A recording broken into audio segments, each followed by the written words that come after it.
योग वासिष्ठ ग्रंथ में उपसम प्रकरण के अंतर्गत हम उदालक मुनि की समाधि अवस्था का वर्णन श्रवण कर रहे थे। उस परम तत्व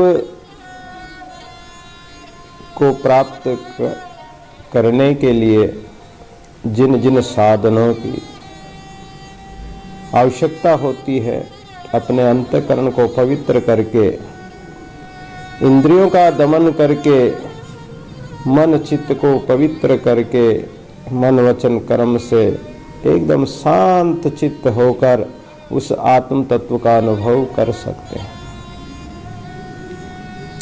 उस आत्म तत्व में ना मन की गति है, ना वाणी की गति है। वहाँ तो स्वयं कोई सुरती द्वारा जाना होता है। आगे राजा सूरत को मांडव्य मुनि ने उपदेश किया। वशिष्ठ जी महाराज कहते हैं कि हे राम, प्राचीन समय में एक राजा हुए।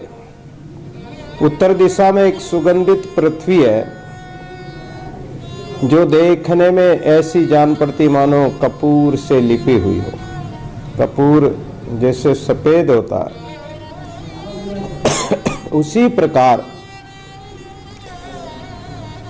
जो उत्तर दिशा है, हिमालय पहाड़, वो ऐसा लगता है जैसे कोई कपूर का पहाड़ हो। अर्थात वहां बर्फ जमी रहती है तो दूर से ऐसा ही लगता है। बर्फ एकदम सफेद कपास की तरह दिखाई देता है तो ऐसा ही लगता है जैसे कोई कपूर का पहाड़ हो। उस पहाड़ का नाम, पर्वत का नाम क्या है? कैलाश पर्वत। वह शिव जी का प्राचीन और प्रधान स्थान है। वहां कल्प वृक्ष लगे हुए हैं और बड़े वेग से गंगा का प्रवाह जो शिव जी की जटाओं से निकलकर बहता है, उससे बड़ी नदी बन जाती है। उसी हिमालय के नीचे स्वर्ण व जटा वाले कांतों का वास है। इसी से उस देश का नाम क्रांत देश पड़ा है। वहां का राजा सूरत बड़ा ही प्रतापी और यशस्वी था।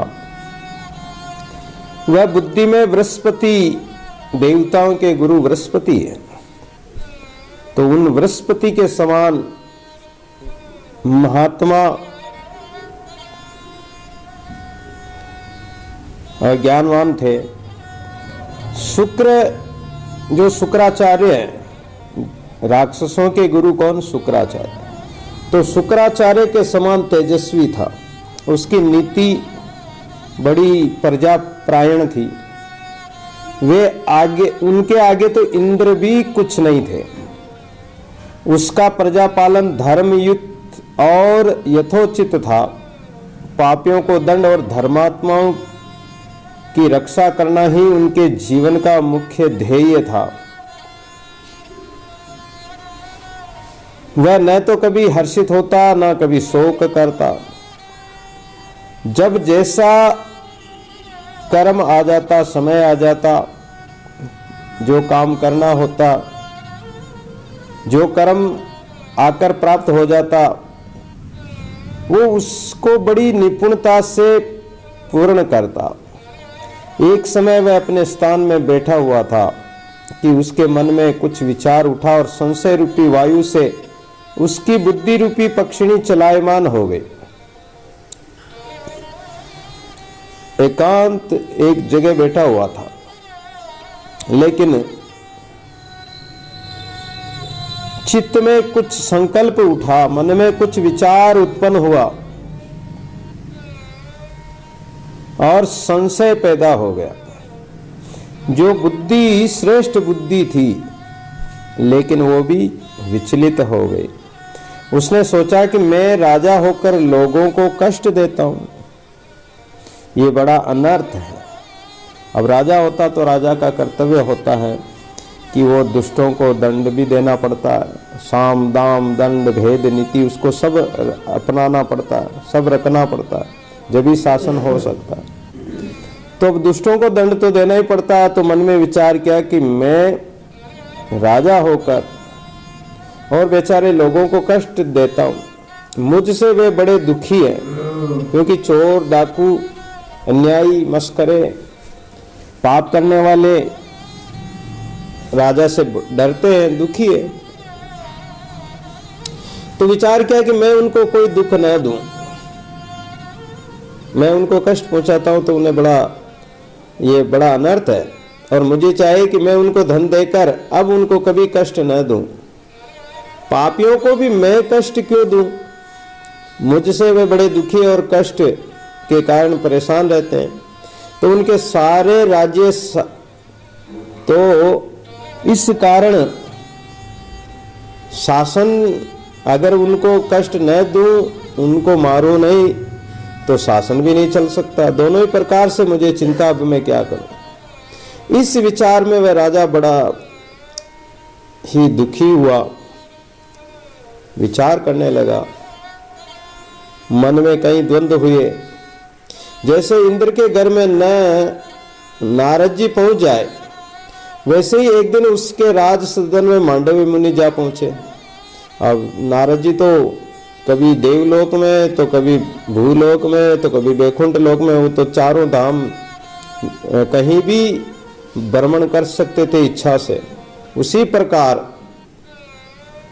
मांडवी मुनि आ गए। मुनि को देखकर राजा ने भली प्रकार उनका पूजन किया और अपनी शंका निवारण करने के लिए पूछा कि हे मुनिवर, आप सर्व धर्मों के ज्ञाता और पुण्यात्मा हैं। हे प्रभु, आपके आगमन से मैं बड़ा प्रसन्न हुआ और आपका दर्शन करके मैं भी पुण्यात्मा हो गया। संतों के दर्शन ही ऐसे होते हैं। पहली बात तो दर्शन ही मिलना दुर्लभ है। दुर्लभ दर्शन साधु का, दुर्लभ गुरु उपदेश, दुर्लभ करवा कठिन है, दुर्लभ परसले। और दर्शन हो जाए तो साधु बरसे, राम रस अमृत वाणी आई, दादू दर्शन देखता त्रिविध ताप तन जाए। संत महापुरुषों के दर्शनों से तो गिर पड़े लख पापों की पोट, अनेक जन्मों जन्मों के पाप ही नष्ट हो जाते हैं, जीव पुण्य आत्मा बन जाता है। हे भगवान, मुझे तो एक ही शंका है, यदि आप मेरी शंका का निवारण कर दे तो मैं आपका बड़ा कृतज्ञ होऊंगा। हे भगवान, मैंने विचार कर देखा तो मुझे ज्ञात हुआ कि मेरे इस संशय को निवृत्त करने के लिए आप ही श्रेष्ठ हैं, और मुझे विश्वास है कि महापुरुषों का संग, संतों का सत्संग कभी व्यर्थ नहीं जाता, वो संशयों का नाश करने वाला होता है। हे प्रभु, संशय ही परम दुखों का कारण है, इससे आप मेरी इस शंका को अवश्य ही निवारण करें। मुझे यह शंका है कि यदि कोई दुष्ट कर्म करता है तो मैं उसे दंड देता हूँ, लेकिन जब वह दंड से दुखी होता है तब मुझे भी उस पर दया आ जाती है और सोचता हूँ कि हाय, मैंने इससे इतना कष्ट क्यों दिया। बस ये शंका मुझे मेरे अंतर हृदय को चोट पहुंचा रही है, मेरा हृदय मर्माहत हो जाता है। इससे आप मुझे युक्ति बतलाइए कि जिससे मुझको ये समता भाव प्राप्त हो जाए। मांडव्य ऋषि बोले कि हे राजन, ये शंका तो एक थोड़ी सी बात में निवृत्त हो जाएगी, अपने ही बस की बात है। जब चाहिए तभी आप इस शंका का निवारण कर सकते हैं। देखिए, समस्त उपाधियां मन में ही उठती है। मन बड़ा तुच्छ है, बड़ा बेईमान है। विचार करने से अगर अच्छे विचार करो तो अपने आप ही निवृत्ति हो जाती है। जब वह निवृत्त हो पाता है तब समस्त ताप अपने आप ही नष्ट हो जाते हैं, समस्त दुख कष्ट मिट जाते हैं। किंतु इस तुच्छ मन की मनन शक्ति बड़ी प्रबल है, ये कहां का कहां उठाकर फेंक देती है, कभी स्थिर नहीं होने देती है। सो इसके लिए विचार शक्ति उत्पन्न करो। विचार शक्ति से मन का वैसा मनन भाव नष्ट हो जाएगा और तुम्हारे लिए सर्वत्र आनंद ही आनंद है। विचार यह है कि मैं कौन हूं, इंद्रियां कौन है, ये जगत क्या है, जन्म मरण किसको कहते हैं, ऐसा विचार करते हुए जब तुम अपने स्वभाव में स्थित हो जाओगे, तब तुमको ना हर्ष होगा, ना शोक होगा, ना क्रोध होगा, ना राग द्वेष, ना मन चित्त चलायमान होंगे। मन का भी अभाव हो जाएगा और तुम संतोष से रहित आत्म पद को प्राप्त होंगे। क्योंकि संसार में जो भी पदार्थ मिलते हैं उसमें संतोष नहीं होता, और अगर उसमें संतुष्ट हो भी जाओ क्षणिक सुख तो वो क्या काम का। लेकिन जो परमात्मा का आत्म पद है वो तो परम संतुष्ट करने वाला, परम शांत, परमानंद स्वरूप है। यद्यपि तब भी मन धर्म में रहेगा, परंतु उसमें अज्ञान नहीं होगा और अब वह आत्मा के अधीन हो जाएगा। जैसे जल का तरंग भाव नष्ट हो जाने पर जल स्वच्छ और निर्मल तथा स्थिर हो जाता है। हवा चलती है, विषय वासना की हवा चलती है तो समुद्र आदि तालाब आदि में तरंगे लहरें उठने लग जाती, और जब हवा ही बंद हो गई, मन के संकल्प विकल्प ही बंद हो गए, तो कोई तरंग, कोई संकल्प विकल्प उठेगा ही नहीं, और अंतःकरण बिल्कुल जल की तरह स्वच्छ और शांत निर्मल हो जाएगा, स्थिर हो जाएगा। जैसे काल वहीं रहता है किंतु ऋतु बदल जाती है। समय तो वो का वही है, समय तो अपने प्रतिदिन सूर्य उदय होता है, अस्त हो जाता है, समय तो झूका, समय की घड़ी तो झूकी त्यों चल रही है।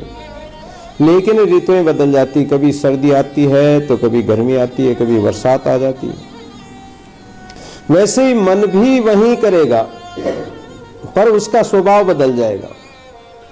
तब तुम्हारी प्रजा भी साधु और शांत हो जाएगी, और नौकर चाकर सभी तुम्हारी आज्ञा में चलेंगे, और सब तुमको देखकर प्रसन्न होंगे।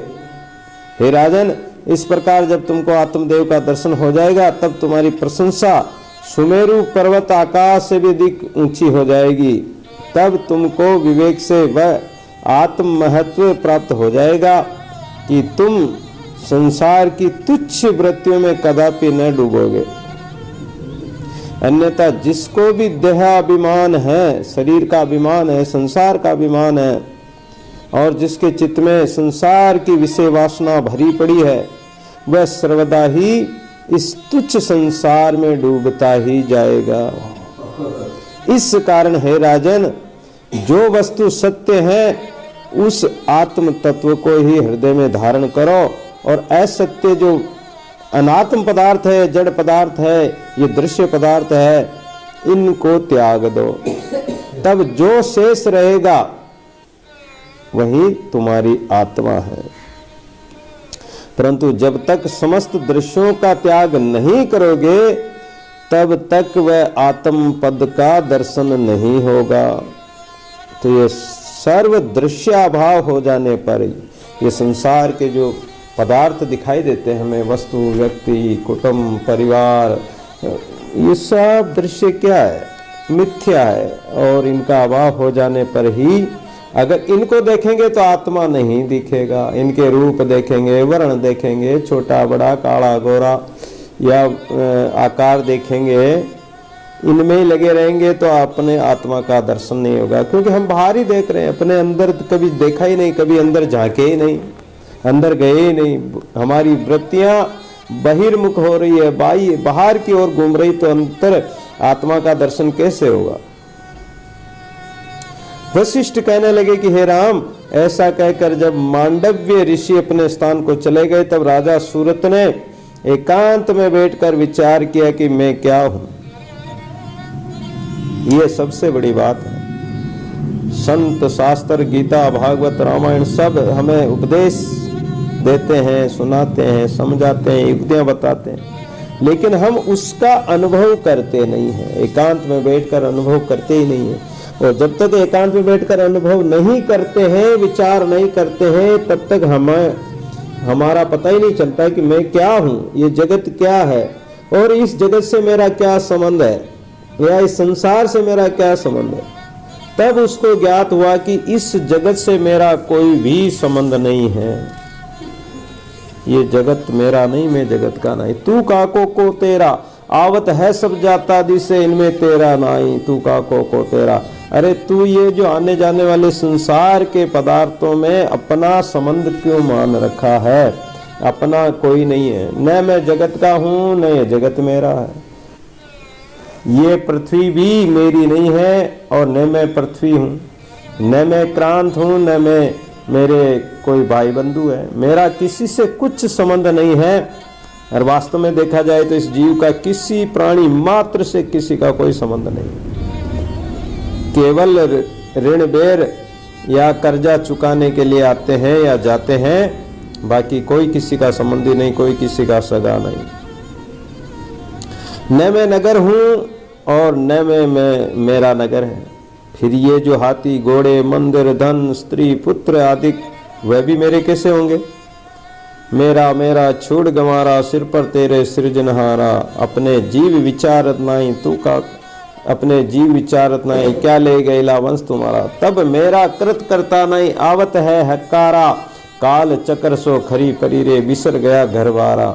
जाई ता का संयम कीजे विकट पंथ गिरिधारा, दादू रे तन अपना नहीं तो कैसे भया संसारा। दादू जी महाराज कहते हैं कि जिन हाथी घोड़े माल खजाने को तो अपना मानता है वो तो तेरे है ही नहीं। ये संसार पदार्थ तेरे है ही नहीं, तेरा शरीर भी तेरा नहीं है, तो फिर संसार तेरा कैसे होगा? तब मैं व्यर्थ ही इनके साथ लगकर अपना मानता हूँ। न मैं इनका हूँ न ये मेरे, न मैं इसका राजा हूँ न ये मेरे, ये राज्य मेरा है। मैं एक यानी अमर अल्लाह का राज। दादू जी महाराज ने कहा कि एक अमर अल्लाह का राज ही रह सकता है, वो अमर परमात्मा ही है, बाकी सब चलायमान है, अपना कोई भी नहीं है। न राज है न खजाना है न रानी है न राजा है, कोई कुटुंब कबीला कोई अपना नहीं है।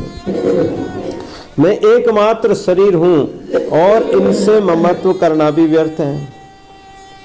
अपने आप को शरीर मानना भी व्यर्थ है और इससे मोह ममता करना भी व्यर्थ है।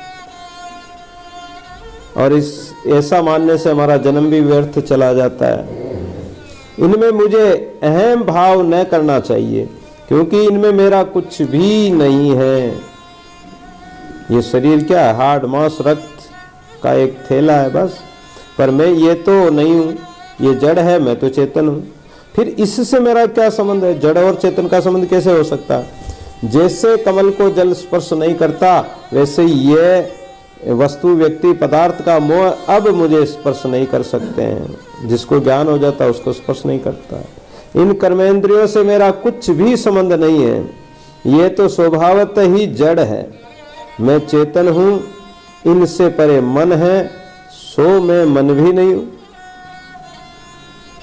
क्योंकि मन बुद्धि चित्त और अहंकार ये भी जड़ है। मन चेतन तो होता है लेकिन ये चेतन सत्ता किसकी? आत्मा की। मन अपने आप में कोई चेतन नहीं है, बुद्धि अपने आप में चेतन नहीं है, चित्त अहंकार ये सब आत्मा की शक्ति से ही चेतन होते हैं, तो ये जड़ी माने गए। मन अगर मन किसी का चेतन होता है तो मन चेतन कहाँ होता है? विषय वासना में चेतन होता है। जब विषय वासना में जाता तो चेतन होता है, लेकिन वो वासनाओं में संसार में चेतन, वो परमात्मा में चेतन नहीं हो सकता। परमात्मा की तरफ मन की भी गति नहीं, बुद्धि की भी गति नहीं, ये तो जड़ पदार्थ है। ये किसी के संयोग से चेतन होते हैं, अपने आप में इनकी कोई शक्ति नहीं है। शरीर के साथ रहकर आत्मा की शक्ति से ये चेतन होते हैं, बाकी जड़ है। अविद्यावश मेरा इनका साथ हो गया। अविद्या के कारण ही ये मन चित्त बुद्धि अहंकार प्रकट हो गए और भ्रमवश मैं इन्हें अपना स्वरूप जान बैठा। पर ये सब पंचभूत जो है, पांच तत्व है, ये ना तो मैं इनका हूं ना ये मेरे हैं, मैं तो चिन्ह मात्र हूं। अब तक व्यर्थी में इनको अपना जान रहा था, भला मेरा इनसे क्या साथ है? कहाँ मैं एक निर्विकार निर्विकल्प चेतन अनंत आत्मा और सर्व में व्याप्त हूँ, और कहाँ ये इंद्रियादिक पंच तत्व है जो ये नष्ट होते रहते हैं। मैं तो इन सब का आत्मा हूँ। ये आत्म भगवान ही तो सब में व्याप्त है। तो इस प्रकार विचार करने से बड़ा लाभ हुआ। वो अब मैं अपने आप को प्राप्त कर लिया है या अपने आप को पाया, अपने स्वरूप को प्राप्त किया है। निश्चय ही अब मैं निज स्वरूप में जागृत हुआ। वह मेरा स्वरूप उदय अस्त से रहित, अपना जो आत्म स्वरूप है वो निर्विकार है।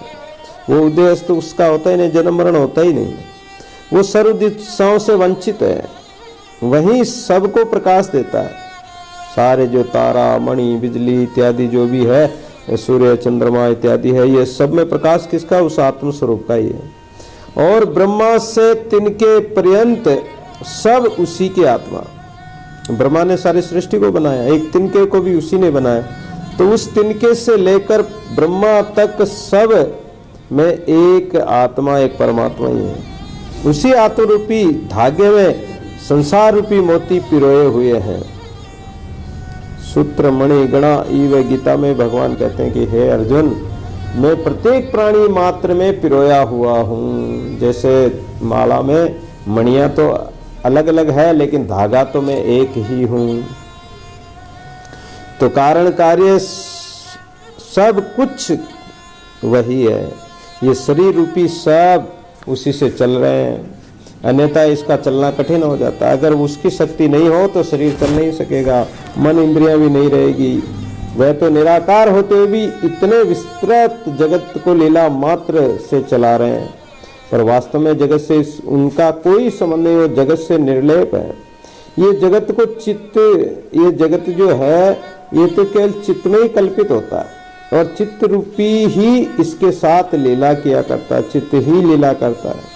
अस्तु ये जगत वास्तव में कुछ नहीं है, फिर मैं इसके संग्रह, इसको इकट्ठा करने में हमारा समय क्यों बर्बाद करूं, क्यों चिंता करूं? ये चाहे संग्रह हो चाहे मत हो, ये गुणों का एक प्रवाह मात्र है, इसमें मुझे कोई शोक नहीं करना चाहिए। पर बड़ा आश्चर्य है कि ये मिथ्या भ्रम भी हमको सत्य प्रतीत होता है। किंतु अब मैं अपने निश्चय से प्रबुद्ध हुआ हूं। अब जब ये आत्मज्ञान का निश्चय हो गया, ब्रह्माकार वृत्ति हो गई, तो अब मैं प्रबुद्ध यानी ज्ञानवान हुआ हूं। अब मुझ में दृष्टि दोष नहीं रहा, अब मैं साफ और सत्य को देख रहा हूं। अब मैंने अलग दृष्टि को देखा, यानी उस अलग परमात्मा को ज्ञान दृष्टि से देख लिया। अब मैं अचेत्य चिन्मात्र तत्व को प्राप्त हुआ हूं। अब मैंने पाने योग्य पद को प्राप्त कर लिया है, और निश्चय ही दृश्यों से मैं मुक्त हो गया। इससे अब मैं अपने आप में स्थित हूँ। मुझी माई मेरो मैं मेरा गरबार, मुझी माई मैं बसूं आपका एक करतार। क्योंकि जब परमात्मा स्वरूप हो जाते हैं, वो ही कह सकते हैं कि मैं अब अपने घर में स्थित हो गया हूँ। अब मुझे ग्रहण करना या कोई त्याग करना, ना तो ग्रहण करना ना त्याग करना, ना कोई सुख है ना कोई दुख है, सब ब्रह्म रूप है। फिर मुझे राग द्वेष भी किससे होएगा? मेरा शत्रु मित्र कोई है ही नहीं, तो राग द्वेष कहां से होगा? अब तक मैं मूर्खतावश व्यर्थ ही कष्ट झेलता रहा, किंतु अब मेरा कल्याण हो गया है, और अब मैं ज्ञानवान होकर अपने स्वभाव में स्थित हुआ हूं। अन्यथा इसी आत्मा के साक्षात्कार बिना अब तक मैं मोह में ही पड़ा हुआ और मोह को प्राप्त हो रहा था। अब तो ये सारा जगत मेरे लिए आत्मरूप हो गया है। अब अन्यत्र हमारा मन कहीं नहीं जाएगा, और अन्य कोई है भी नहीं, और किसी को देखना भी नहीं। यार देखो भी कैसे? हे आत्मदेव, तुम्हारी दृष्टि निष्कलंक है, मैं सम्यक ज्ञानी हूँ। अस्तु मेरा मुझको ही नमस्कार है। सो मेरो आत्मा काको करूं प्रणाम। विचार सागर में आता है कि वो जब मेरा आत्मा मेरा ही स्वरूप है, तो अब मैं नमस्कार करूं तो किसको करूं? तो फिर नमस्कार करूं तो हम भगवान के मंदिर में नमस्कार करने जाते हैं। जब वो भगवान मेरा ही स्वरूप है, तो मैं नमस्कार किसको कर रहा हूं? मैं अपने आप को ही नमस्कार कर रहा हूं। और बात भी सकते हैं, आप भगवान को भोग लगाते हो तो भगवान कोई आपके भोग के भूखे नहीं है, आपकी भावना है। आप अपनी भावना के द्वारा अपने आप को ही भोग लगा रहे हो। वशिष्ठ बोले कि हे राम, ऐसा विचार कर राजा सूरत परमानंद को प्राप्त हुआ। वह उस प्रकार के विचार अभ्यास ऐसे ही दिव्य एवं ब्रह्म रूप हो गया जैसे गादी पुत्र विश्वामित्र तपस्या करके क्षत्रिय रूप से ब्राह्मण हो गए। फिर तो वह राग द्वेष से रहित होकर अपना राज्य चलाने लगे। अब उसकी वृत्तियां शांत हो गई। विश्वामित्र पहले तो कई क्षत्रियों को मारकर क्षत्रियहीन कर दिया था पृथ्वी को, लेकिन जब उनको तपस्या से ज्ञान हुआ तो ब्राह्मण बन गए। अब उसकी वृत्तियां शांत हो गई और वह जलवत भाव धारण करके सम असम के विचार से परे हो राज्य शासन करने चलाने लगे। तब उसको संसार भाव की कल्पना ही नहीं रही और जैसे वायु से रहित दीपक प्रकाशता है। दीपक के अगर हवा लग जाए तो बुझ जाता है, और वायु नहीं होगी तो वायु नहीं रहेगी, चलेगी नहीं तो वो अपने आप चलता रहेगा, बुझेगा नहीं। अगर तेज हवा चले तो बुझेगा। वैसे ही उसने शुद्ध प्रकाश को धारण कर लिया। तब वह दया भी करे, परंतु उसको दृष्टि में दया नहीं है। उसकी दृष्टि में ना तो कोई दया है ना निर्दयता है। निर्दयता भी करे तो उसके अंदर कोई निर्दयता का भाव नहीं है। तब उसके लिए सुख दुख अनर्थ अर्थ कुछ भी नहीं जान पड़ते हैं। सब पदार्थों में एक भाव आत्मा ही को जाने और हृदय से वैसा ही शीतल रहे जैसे पूर्णमासी का चंद्रमा शीतल होता है। ये जगत को आत्मा का किंचन रूप जानना, यानी बिल्कुल एक सूक्ष्म रूप जानना, और उसको सुख दुख का कोई भाव नहीं रहेगा। जैसे सूर्योदय से अंधकार लोप हो जाता है, नष्ट हो जाता है, वैसे ही उसका सुख दुख नष्ट हो जाता है। सब कुछ करते हुए भी विषयों के राग द्वेष में नहीं पड़ते हैं, सर्वदा सबसे निशंक भाव रहते हैं। इस प्रकार से रहते हुए वह अंत में जीवन मुक्त हुआ और बहुत काल बीतने पर उसने शरीर का त्याग किया। कौन? राजा सूरत। फिर तो जैसे बर्फ के सूर्य के तेज से देखते देखते लुप्त हो जाते हैं, वैसे ही उनका शरीर अपने भाव को त्याग कर उज्जवल भाव को प्राप्त हुआ और संकल्प विकल्प रूपी मल से रहित होकर निर्मल मन जन सो मोहि पावा, वो निर्मल स्वरूपी हो गए। जिनका अंतःकरण निर्मल हो जाता है तो वो निर्मल स्वरूपी हो जाते हैं। हे राम जी, तुम भी इसी दृष्टि का आश्रय करो, इस कर्म से तुम्हारा भय नष्ट हो जाएगा।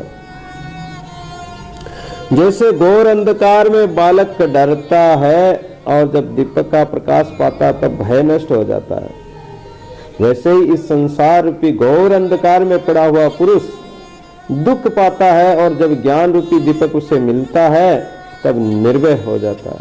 हे राम, ये मार्ग ऐसा ही कंठ का किरण है।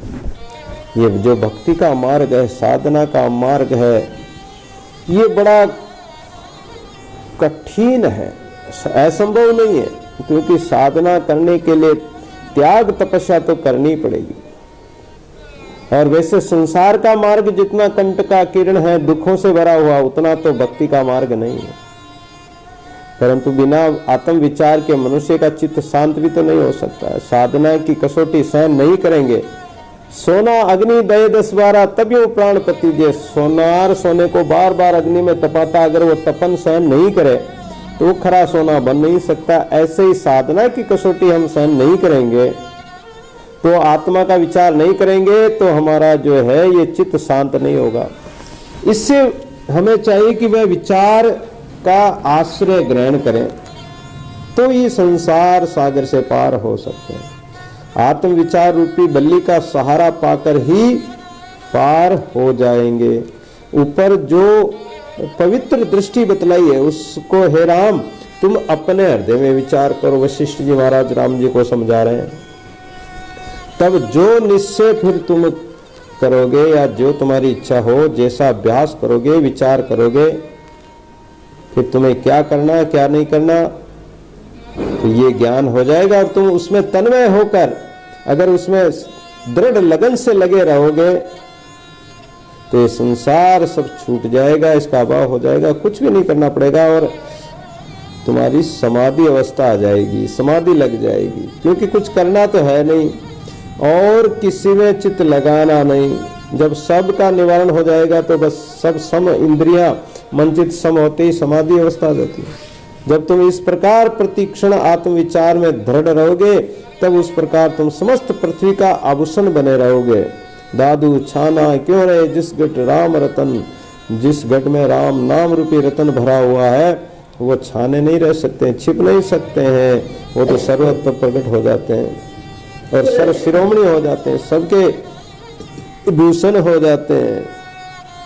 फिर चाहे जहां विचरो, जीवन मुक्त ज्ञानी महापुरुष चाहे कहीं भी विचरण करे वो तो सदैव निर्मल ही रहते हैं।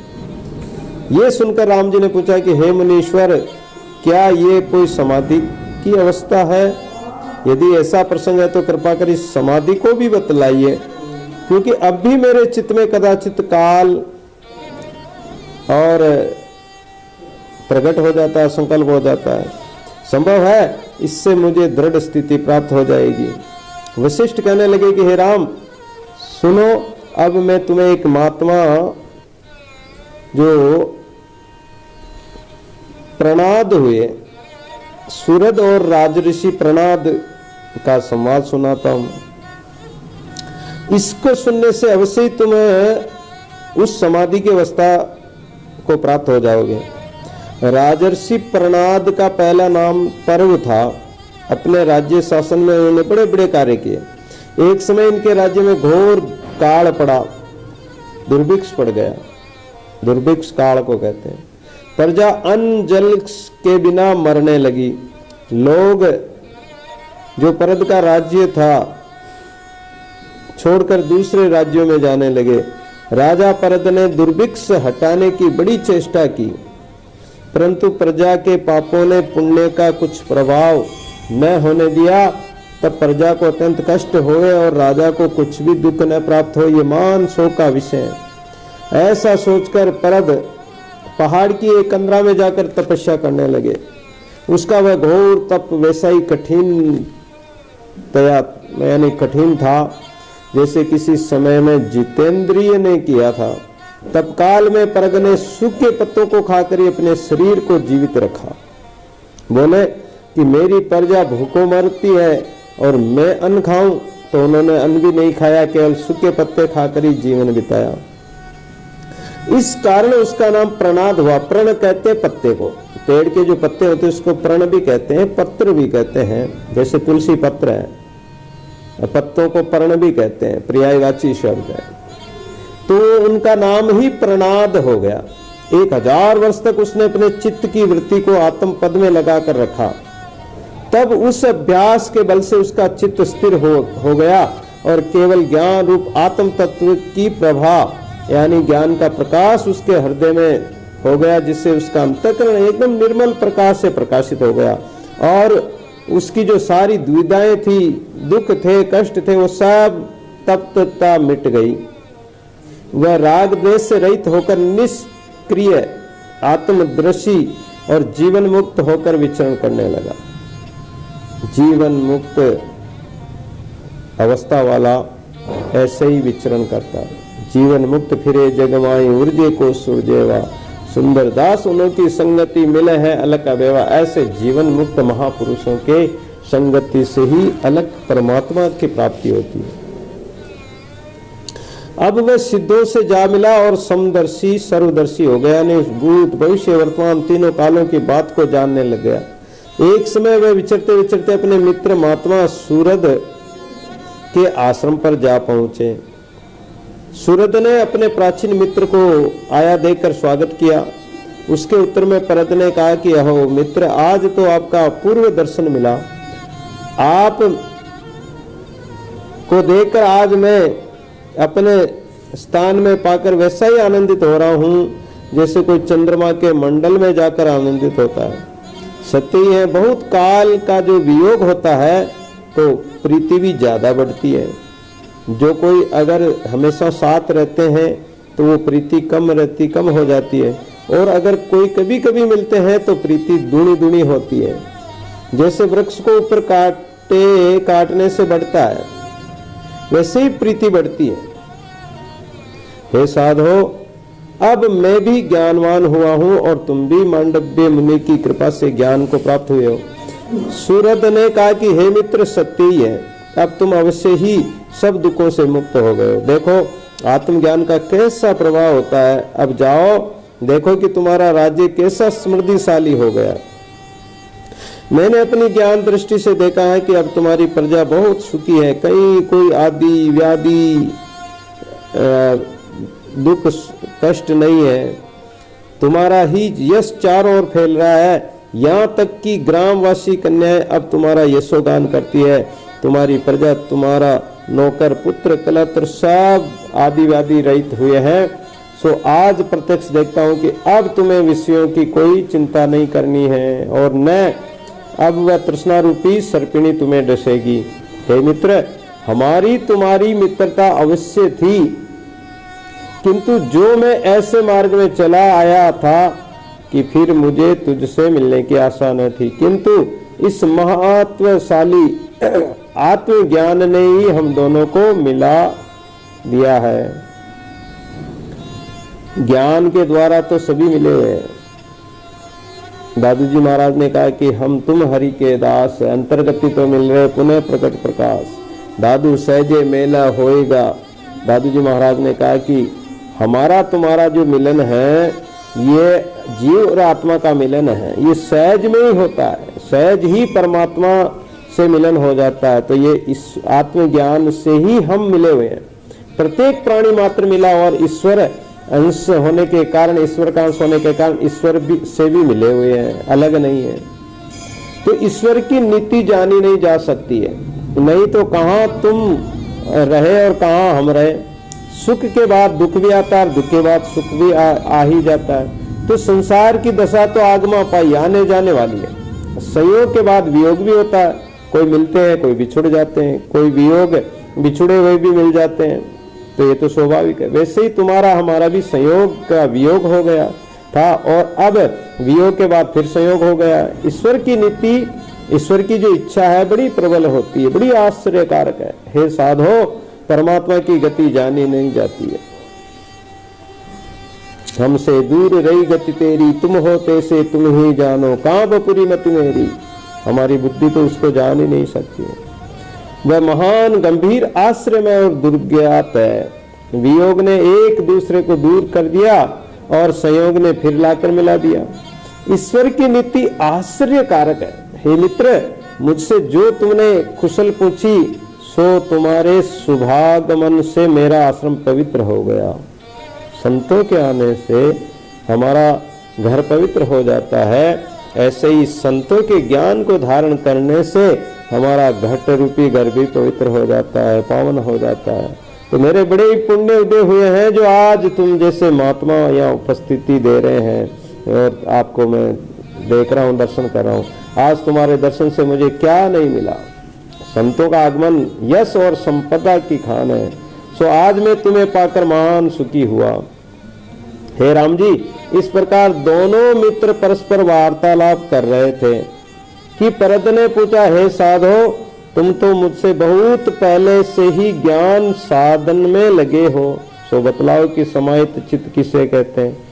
सूरद ने कहा कि हे राजन, तुम ही क्यों नहीं कहते हो, और यदि मुझसे ही पूछना चाहते हो तो सुनो। उन ज्ञानियों की विचित्र दशा है, वे चाहे मौन रहे, चाहे जगत के सर्व कार्य करते रहे, परंतु उनका चित्त कदापि चंचल नहीं होता है, क्योंकि वे सर्वदा ही आत्म तत्व में स्थित रहते हैं। उनको प्रति समय समाधि अवस्था ही प्राप्त रहती है, यानी हर समय वो समाधि, सहज समाधि में ही स्थित रहते हैं। किंतु जो आत्म पद में स्थित नहीं रहते हैं, वे चाहे प्रति समय पद्मासन पर भी क्यों न बैठे रहें, परंतु उनको शांति नहीं मिलेगी और उन्हें समाधि का दर्शन भी नहीं होगा। हे साधो, ये परमार्थ मार्ग ऐसा ही है कि समस्त अभ्यास या और आस्था रूपी तृणों को, जो हमारी आस्था है, उसको हम धारण करके रहेंगे तो हमें आत्मदर्शन होगा। और अगर हम आलस्य रखेंगे तो हमारी आस्था श्रद्धा ये सब नष्ट हो जाती है। तो इसलिए आशा रहित होकर रहो, तो समाधि का अवश्य ही, अगर तुम्हारा ध्येय होगा, लक्ष्य होगा, तो तुम समाधिस्थ हो जाओगे। मौन रहने का नाम समाधि नहीं है। मौन गए ते बावरे बोले खरे अयान, सहजे राते राम सो दादू सोई सयान। दादू जी महाराज कहते हैं कि मौन रहने से भी कोई समाधि नहीं है, कोई भजन नहीं है, क्योंकि मौन में भी तुम्हारा मन तो बोल रहा है।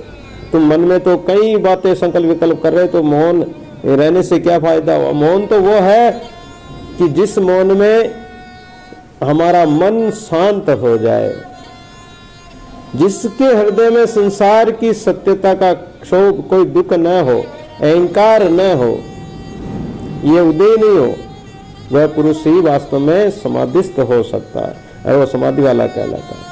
ऐसे बुद्धिमान पुरुष सुमेरु पर्वत के समान सर्वदायी स्थित बने रहते हैं, चाहे कितना ही कष्ट आ जाओ, लेकिन वो शांत रहते हैं। हे साधो, जिस पुरुष को आत्म तत्व ही भासता है, जिसको ग्रहण त्याग कुछ नहीं है और जो निश्चिंत रहता है, वही समाधिस्थ वाला पुरुष होता है या समाधिस्थ है, वो स्थित प्रज्ञ है।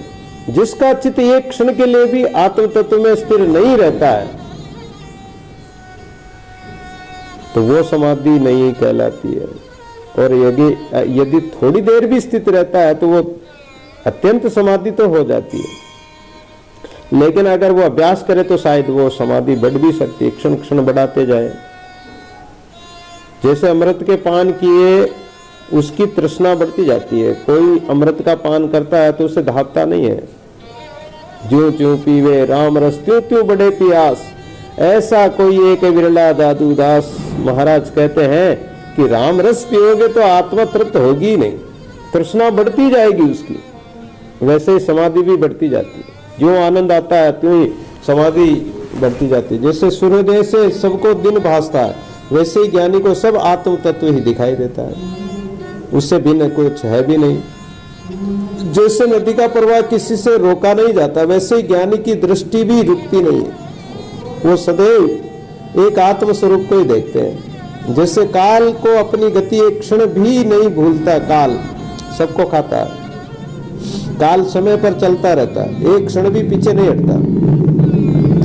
इसी प्रकार ज्ञानी को आत्मदृष्टि एक क्षण के लिए भी नहीं विस्मृत होती है। ज्ञानी की दृष्टि सदैव आत्मदृष्टि रहती है।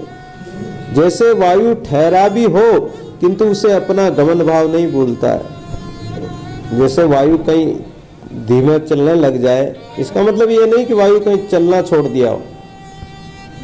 वैसे ही ज्ञानवान को चिन्मात्र सत्ता का विस्मरण नहीं होता, चाहे वो सोता रहे, चाहे बैठा रहे, चाहे चिंतन करे, ध्यान करे, लेकिन उसकी जो स्मरण है ज्ञानी की, वो कभी मिटती नहीं है, वो करता रहता है। वह जब जहां भी देखता है उसे आत्म तत्व ही दिखलाई पड़ता है। जैसे दर्पण में देखने से अपना ही मुख दिखलाई पड़ता है, वैसे ही ज्ञानी को सर्व प्रतीत होता है। फिर आत्मा के बिना जगत होता भी तो नहीं। जैसे उष्णता के बिना अग्नि नहीं होती है, यानी अग्नि नहीं होगी तो गर्मी कहाँ से आएगी, और बर्फ ही नहीं होगा तो शीतलता भी कहाँ से होगी, या ठंडक नहीं है तो बर्फ भी कैसे जमेगा। तो ऐसे ही आत्मा के बिना जगत नहीं होता है। तब भला ज्ञानी को जगत से में भिन्नता कैसे प्रतीत होगी। वह सर्वदा और सर्व प्रकार आत्मा में स्थित रहता है। ज्ञानी महापुरुष, उसके कार्य प्रकरण का कोई विभाग नहीं, वह आत्म तत्व में स्थित है। तब भला उसको समाहित असमाहित चित्त क्या कहा जाए। समाधि और जागृत का कोई भेद नहीं होता। जो ज्ञानी महापुरुष इस प्रकार जो साधना करते हैं, तो वो चाहे समाधि में रहे तो भी समाधि है ही, और जागृत अवस्था में भी उनकी समाधि लगी रहती है।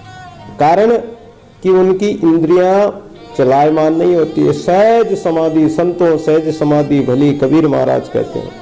क्योंकि आत्म तत्व सर्वदाई अपने आप में स्थित है। ज्ञानी जनों का ऐसा ही विचार होता है। इतना कहकर सूरद फिर बोले कि हे राजन, इस संबंध में और कहां तक कहा जाए, तुम तो स्वयं ही सर्व प्रकार से विज्ञ हो चुके हो। मैं देखता हूं कि अब तुम्हें परम पद की प्राप्ति हुई है। अब तुम्हारा अंतःकरण वैसा ही शोभायमान और शीतल हो गया है कि जैसे पूर्णिमा का चंद्रमा शीतल होता है और शोभा देता है, अब तुम्हारी गंभीरता मुझे दिखाई दे रही है।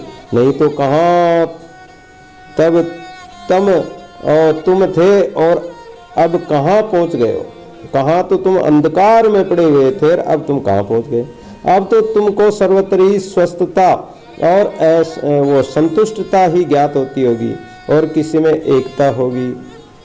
देखो ना, अब तुम कैसा वितराग होकर विराज रहे हो। निश्चय ही अब तुम सार और असार का विचार करते हो। फिर क्या अब तुम संसार रूपी समुद्र से पार हो गए हो, अर्थात हो गए हो। अब तुम्हारे लिए जगत से न तो कोई पार होना, न कहीं आना, न कहीं जाना, सम असम पदार्थ भी अब कुछ नहीं है। क्योंकि अब तो तुम्हारा वह आशय कि मुझे प्रसन्नता प्राप्त हो, शांत, वो भी शांत हो गई है। क्योंकि अब कुछ इच्छा ही नहीं रही। अब तुमको इष्ट अनिष्ट भी कुछ नहीं भासता है। हे राजन, इस जगत में ग्रहण करने योग्य वस्तु कुछ भी नहीं है। जो कुछ दिखलाई पड़ता सब अब आभास मात्र है, अदृश्य है, ये कुछ भी नहीं है। तब भला इसमें किसको ग्रहण किया जाए और किसको छोड़ा जाए। यदि ये कहिए कि नहीं, ये ग्रहण करने योग्य नहीं है, इनका त्याग करना चाहिए, तो ये भी नहीं हो सकता। क्योंकि कुछ है ही नहीं तो त्याग करोगे किसका। क्योंकि जब ये अभाव रूपी है तो ग्रहण त्याग तो बनेगा ही नहीं। किसका ग्रहण किया जाए, किसका त्याग करोगे। क्योंकि जब इनका कोई अस्तित्व ही नहीं है, परमात्मा के अलावा किसी का अस्तित्व नहीं है, तो तुम इसमें व्यर्थी क्यों चिंतित होते हो। या इसको किसी चीज को पकड़ा ही नहीं तो छोड़ने की बात कहां से आएगी। ये सभी तुच्छ अतुच्छ पदार्थ हैं, फिर इनका कौन सा अंग त्याग किया जाए। ये जगत तो बिल्कुल ही निस्सार है और इसमें उत्पन्न होने वाले सभी पदार्थ भी तुच्छ है, अतुच्छ है। चाहे कोई बड़ा हो, चाहे कोई छोटा हो, अल्प, कोई कुछ समय तक रहता है, कुछ चिरकाल तक रहता है, किंतु है ये सभी तुच्छ है। अल्प में अल्प और अधिक में अधिक गुण दोष भी रहेंगे। इससे एक को तुच्छ बना दिया और एक को तुच्छ कहा जाता है, कोई छोटा कोई बड़ा। लेकिन यहाँ आत्मा में ब्रह्माकार वर्ती में ना कोई छोटा ना कोई बड़ा। तब जबकि दोनों ही ये छोटे बड़े चाहे कोई भी हो, संसार नष्ट होने वाला है, फिर इसकी क्या इच्छा करें। फिर मेरे इस लोक के पदार्थों की तो बात ही क्या। अरे मुझे त्रिलोक के भी पदार्थ नहीं चाहिए। दादू जी महाराज भी कहते हैं कि मुझे अमरता व लोक नहीं मांगू, मुझे न तो मुझे स्वर्ग चाहिए, अमरता यानी अमरता व जो अमर लोक है, तेरा जो अमर लोक है वो भी स्वर्ग मुझे नहीं चाहिए। मुझे उसकी रमणीयता की आवश्यकता नहीं। सभी तुच्छ और नाशवान है। अविचार से जीवों को सत्य दिखाई देते हैं। जिसमें अविचार होता है ज्ञानी के हृदय में, तो वो इस जीवों को सत्य मानते हैं, वस्तुओं को सत्य मानते हैं, स्वर्ग आदि लोकों की इच्छा करते हैं, शब्द स्पर्श रूप रसगंध इंद्रियों के विषयों की इच्छा करते हैं, कामना करते हैं। लेकिन ये निसार रूप है। जगत में स्त्री हो पुरुष हो, ये जो भी पदार्थ वस्तु दिखाई देते हैं, ये क्या है। चाहे सुंदर हो, चाहे काले गोरे कैसे हो, ये केवल रक्त मांस यानी खून मांस विष्ठा और मूत्र का थैला है। और उसमें भी कुछ सार वाली बात नहीं है। फिर पर्वत, ईंट, पत्थर, समुद्र, जल, वनस्पतियां, ये आदि काष्ठ पात्र जो कुछ भी चर पदार्थ है, सब आपात रमणीय है।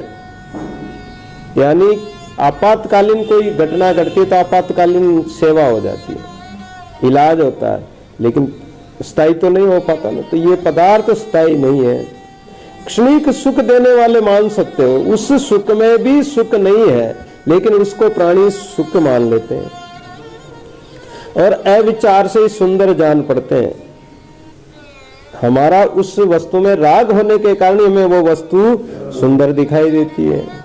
जैसे किसी को पुत्र, किसी को पत्नी, किसी को पति, किसी को कोई वस्तु इत्यादि सुंदर दिखाई देते हैं। लेकिन जब वही व्यक्ति बीमार हो जाए या कोई शरीर में ऐसा रोग हो जाए, फिर बताओ उसकी सुंदरता कहाँ जाएगी? उसको कोई सुंदर कहेगा? कोई नहीं कहेगा। या किसी की मृत्यु हो जाती है, चाहे स्त्री पुरुष कोई भी हो, एक दूसरे को सुंदर मानते हैं, लेकिन मृत्यु होते ही वो असुंदर हो जाता है, उसमें भय प्रतीत होने लगता है, वो घर में नहीं रखना चाहते, उसको कहते कि इसको जल्दी से घर से निकालो कि ये तो भूत हो गया, इतने दिन तो सुंदर था और अब भूत हो गया। तो ये कभी स्थायी रहने वाले नहीं है। इनकी इच्छा करना मूर्खता है। अज्ञानी ही इनकी इच्छा करते हैं। समदर्शी और ज्ञानवान जगत के प्राणी तो इनकी इच्छा करते ही नहीं है। जो ज्ञानी प्राणी है, ज्ञानी आत्मा है, वो कभी इच्छा नहीं करते इस जगत की। इनसे हे साधो आत्म तत्व ही श्रेष्ठ है। तो सार बात यही है कि आत्मा ही श्रेष्ठ है। सदैव उसी में स्थित रहो, ना किसी से राग करो, ना द्वेष करो, ना इच्छा से ग्रहण करो या कोई त्याग करो, कुछ भी नहीं करना है। इन विकारों का परित्याग करके अधिक तो क्या कहे हैं, जिसने वासनाओं को नष्ट कर दिया है वह उपशम हो गया है। उनकी वृत्तियां शांत हो गई, सम हो गई, चित्त शांत हो गया, मन स्थिर हो गया, इसी को उपशम कहते हैं। और फिर तो तुम कल्याण मूर्ति बन जाओगे। उसको संसार सागर का कोई भय नहीं रहेगा। वह सर्व प्रकार से परम पद को प्राप्त हो जाएगा। तो ये राम जी का और वशिष्ठ जी का परम सुंदर आत्मोपदेश है। आत्मा के कल्याण के लिए, आत्म तत्व की प्राप्ति के लिए राम जी का ये बहुत ही सुंदर उपदेश है और साधनामय है। रोज साधना बताते हैं कि किस प्रकार श्वास प्रश्वास को रोकना है, किस प्रकार इंद्रियों को, मन चित्त को स्थिर करना है, अंतःकरण को पवित्र बनाना है, इस राम जी के चरणों में लगाना, राम जी का भजन करना है। ये वशिष्ठ जी महाराज राम जी को सुना रहे हैं। राम जी तो अवतार थे, भगवान थे। केवल भगवान का तो, राम जी का तो एक निमित्त मात्र है। हम सब जीव आत्मा, राम जी का स्वरूप है, तो हम सब जीव आत्मा को कह रहे हैं और उसी को हमें प्राप्त करना है। और आज का दिन जो है बड़ा परम पवित्र और शुभ दिन है, क्योंकि जो दुष्ट दुराचारी रावण था, जिसने अत्याचार फैला रखा था, अहंकारी था, पाप करता था, ये राक्षस लोग ऋषि मुनियों की हड्डियों के मार मार कर उनके हड्डियों के ढेर लगा दिए थे। ऋषि मुनियों को ना तो कोई तपस्या करने देते थे, ना कोई पूजा पाठ करने देते थे, ना हवन पूजन करने देते थे, मार देते थे, उनका खून पी जाते थे और हड्डियों के ढेर लगा दिए थे। तो राम जी ने सीता का तो एक बहाना किया, सीता हरण हुआ और राम जी ने सेना इकट्ठी कर लंका पर चढ़ाई करी। और रावण जो दुष्ट दुराचार का प्रतीक था, दुष्कर्मों का प्रतीक था, उन दुष्ट कर्मों का, यानी उनको जलाना, उनको मारना, ये रावण, ये राम हमारे अंदर ही है। ये जो काम क्रोध राग द्वेष शत्रु आदि जो है, ये रावण के समान ही है। इनको सत्य के द्वारा, राम नाम के स्मरण द्वारा इनको नष्ट किया जाता है।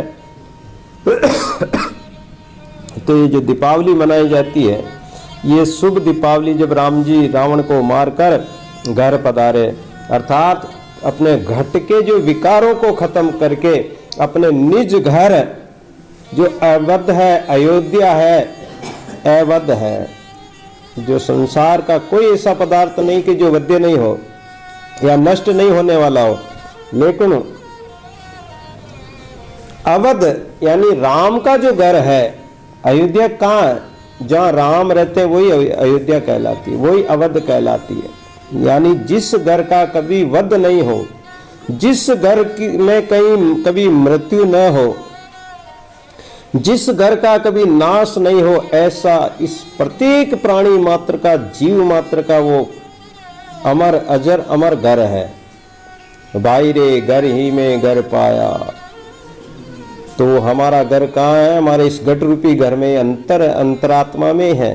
ये राम और ये सब हमारे अंदर ही है, यह अयोध्या भी हमारे अंदर ही है। उस निज घर को, आत्म घर को प्राप्त करना है। तो राम जी रावण को मारकर अयोध्या में आए। अयोध्या में जगह जगह बंधनवार सजाए गए, नगरी को सजाया गया राम जी के आगमन से।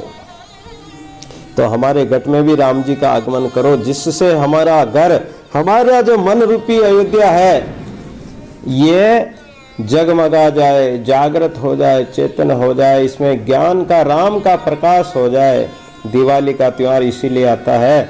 और इस दिवाली के त्योहार पर जो आसुरी संपदा है उस पर विजय प्राप्त करके, और जो देवी संपदा है उसको बढ़ाना है, ज्ञान को बढ़ाना है, भक्ति को बढ़ाना है, राम भजन में अपना चित्त, मन चित्त लगाना है, जिससे हमारे अयोध्या रूपी घट में प्रकाश हो जाए। तो ये दीपावली का शुभ दिन है। हमारे देश में जितने भी जो है भगत है राम जी के, वो सभी बड़े प्रेम से, हर्षोल्लास से, भाव से, श्रद्धा से दीपावली का परम पवित्र त्योहार मना रहे हैं। और हर घर में कुछ न कुछ मिठाइयाँ, पकवान बनते हैं, राम जी का पूजन होता है। तो ये दिवाली आप सभी भक्तों को, जिज्ञासु जनों को बधाई है। और हमारे अपने यहाँ भी अन्नकूट के दिन अन्नकूट का प्रसाद वितरण किया जाता है और आरती भी की जाती है। तो ये राम नाम की खुशी से, राम जी के आगमन के विषय में ये सब होता है। और दीपक जलाया जाता है। तो दीपावली पर सब अपने अपने घरों पर, द्वारों पर दीपक जलाते हैं। तो ये ज्ञान का दीपक हमारे घट में जलेगा, तो ज्ञान का प्रकाश होगा, भक्ति का प्रकाश होगा। और ये दीपावली प्रकाशमय होती है, इसलिए दीपों की आवली यानी दीपों का समूह है। अनेक दीपों को जलाने से जो प्रकाश होता है, तो हमारे घट में भी राम नाम के दीपक जलाने से, ज्ञान का दीपक, पवन की बाती, देव निरंजन पांचों पाती, दादू जी महाराज ने कह दिया है। क्या आरती कैसे करनी? ये विधि आरती राम की कीजिए, आत्म अंतर वारणा लीजिए, तन मन चंदन प्रेम की माला, अनंत घंटा दीन दयाला, ज्ञान का दीपक, पवन की बाती, देव निरंजन पांचों पाती। तो ज्ञान का दीपक जलाकर, और इस दीपक से हमारे घट भीतर और बाहर उजाला करना है। तुलसीदास जी ने कहा कि ये ज्ञान का दीपक ऐसी जगह जलाओ, राम नाम दह धरी जिह देहरी द्वार, यानी हमारा जो ये कंठ है, हमारा मुंह है, इस जीभ में राम नाम का सुमरण करेंगे, राम नाम का दीपक जलेगा सुमरण करने से। तो ये हमारी जो हमारा कंठ है, ये देहली है। जैसे दरवाजे को देहली बोलते हैं, और उस देहली पर दीपक रखने से और जलाने से भीतर भी उजाला होता है और बाहर भी उजाला होता है। इस प्रकार हमारे घट भीतर भी प्रकाश होगा और बाहर भी भक्ति का प्रकाश होगा, ज्ञान का प्रकाश होगा। तब ही सच्ची दिवाली मनाई जाती है, और इसी को सच्ची दिवाली कहते हैं।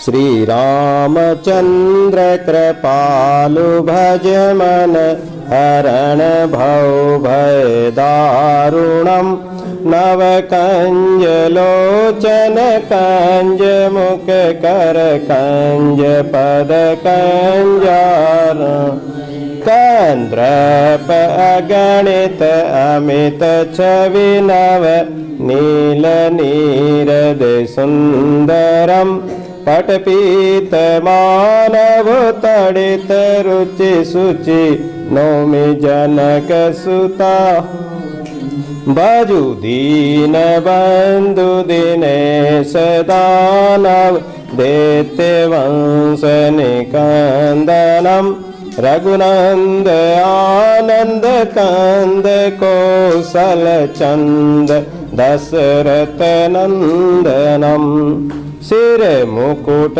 कुंडल तिलक चारु उदार अंग विभूषणम आजानु भुज सर चाप धर संग्राम जित खर दूषणम इति वदति तुलसी दास शंकर शेष मुनि मनरंजनम मम हृदय कंज निवास कुरु कामादि खल दल जनम मनु जाहिराचेउ मिलिहि सोवरु सहज सुंदर सामरो करुणा निधान सुजान शील स्नेहु जानत रावरो एहि भांति गौरी आशीष सुनिसिय सहित ही हरसी अली तुलसी भवानी पूजी पुनि पुनि मुदित मन मंदिर चली जान गौरी अनुकूल सियहिए हर सुन जाए कही मंजुल मंगल मूल बामंग फरकन लगे सियावर रामचंद्र जी की जय पवन सुत हनुमान जी की दादू दयाल महाराज की सर्व संत महात्माओं की जय गुरु महाराज की आज के आनंद की जय दादू राम सत्य राम।